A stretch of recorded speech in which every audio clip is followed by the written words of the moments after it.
আমার প্রিয় উস্তাদ, আমি দীর্ঘদিন রাজশাহী মার্কাজের ছাত্র ছিলাম। তখন প্রিয় উস্তাদ আব্দুর রাজ্জাক বিন ইউসুফের কাছে শিক্ষা অর্জন করার সুযোগ পেয়েছি, আলহামদুলিল্লাহ।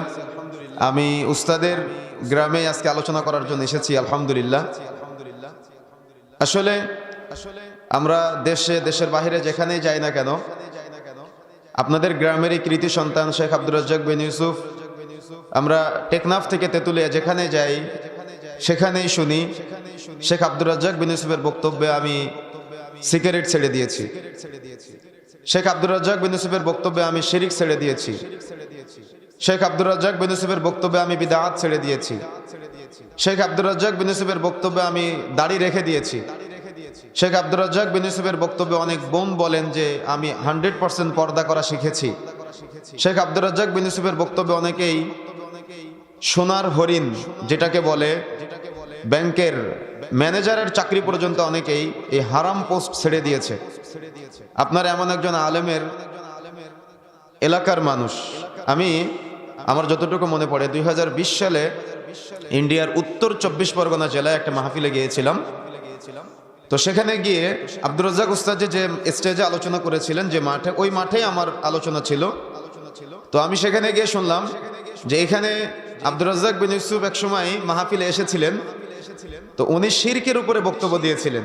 তো উনি তো এ ব্যাপারে অনেক কঠোর, আপনারা জানেন। তো তামার বালা, অস্ত্রধাতুর আংটি, তারপরে তাবিজ, এগুলোর সম্পর্কে উনি বক্তব্য দিয়েছিলেন। আর মানুষের মাঝে এমন প্রভাব পড়েছিল যে পরের দিন সকালে যখন মাহফিলের আয়োজক কমিটি প্যান্ডেলগুলা খুলতে যায় বা পাটি উঠাতে যায়, তখন দেখে যে ওই মাঠে তামার বালা, অস্ত্রধাতুর আংটি, তাবিজ এগুলো পড়ে আছে। তো এমন একজন ব্যক্তির আপনারা অনেকেই সহপাঠী, অনেকেই ভাই, অনেকেই বন্ধু। আসার সময় দেখলাম উস্তাদের বোনের বাড়ি, আলহামদুলিল্লাহ। তো আল্লাহ রাব্বুল আলামিন আমাদের সবাইকে একসাথে জান্নাত দান করুন, আল্লাহুম্মা আমিন।